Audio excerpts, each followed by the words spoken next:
तुम्ही साधेपणात महानता दाखवलीत, धर्मात सहिष्णुता आणि सत्तेत संयम।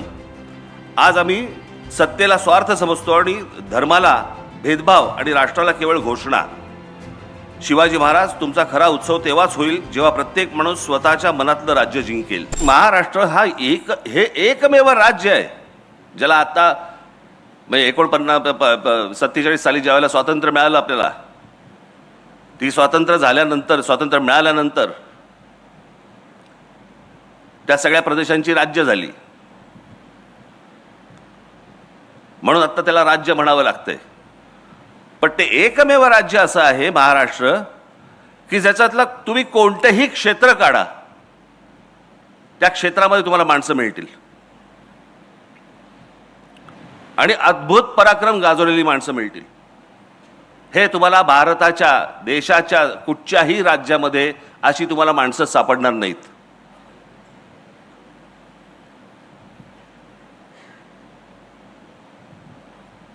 म्हणून मी आज तुमच्या समोर इथे मी तो जो मी आलेख दाखवला होता, जे काही लोकांसमोर तुम्ही सगळ्यांसमोर जे दाखवलं होतं, फक्त झरझर तुमच्या समोर फक्त मांडणार की महाराष्ट्राचं कर्तृत्व काय,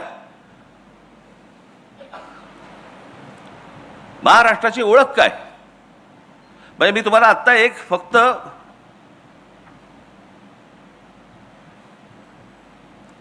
फक्त गोष्ट तुम्हाला मी वाचून दाखवतो। हा साधारणपणे त्याचा मराठीत भावार्थ आहे। हा फक्त भावार्थ आहे, तेवढा भावार्थ म्हणून तुम्ही फक्त बघितलं पाहिजे त्याच्याकडे। हे साधारणपणे 1904 साली रवींद्रनाथ टागोरांनी लिहिलेली शिवाजी महाराजांवरची कविता आहे। कुठे बंगाल, शिवछत्रपतींचा आदर्श किंवा शिवछत्रपतींबद्दलचा प्रेम, हेवा हा कुठपर्यंत कानाकोपऱ्यापर्यंत पसरला होता। म्हणजे त्याचा अगदी सगळ्यात महत्त्वाचं उदाहरण म्हणून सांगायचं झालं तर शिवछत्रपतींच्या वेळेला एक व्यक्ती तशी ही पूर्वेच्या बाजूला पण होती, आसाममध्ये। त्या व्यक्तीचा आदर्श हे आमचे शिवछत्रपती होते। त्या व्यक्तीचं नाव होतं लच्छितबड फुकंद। हा तिकडचा मोठा एक सेनापती होता आसाम मधला।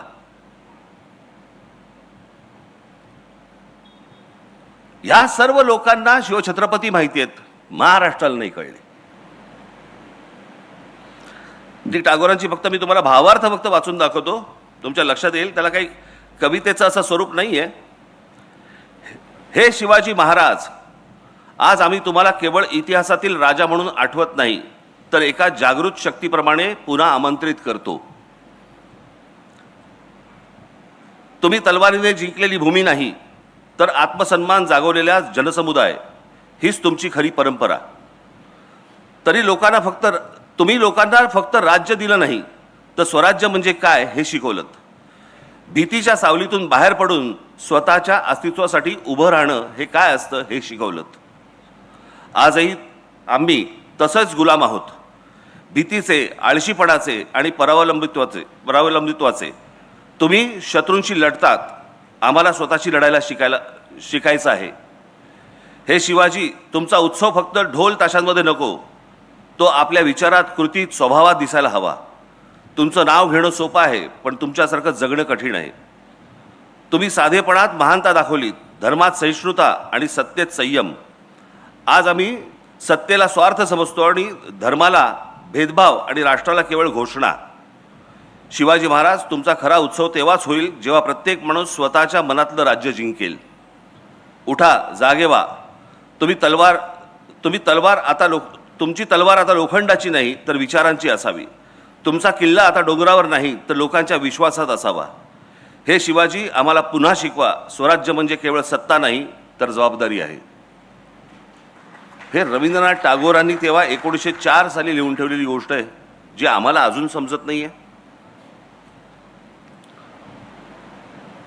आपल्याकडची संत परंपरा महाराष्ट्राची कुठेही तुम्हाला सापडणार नाही।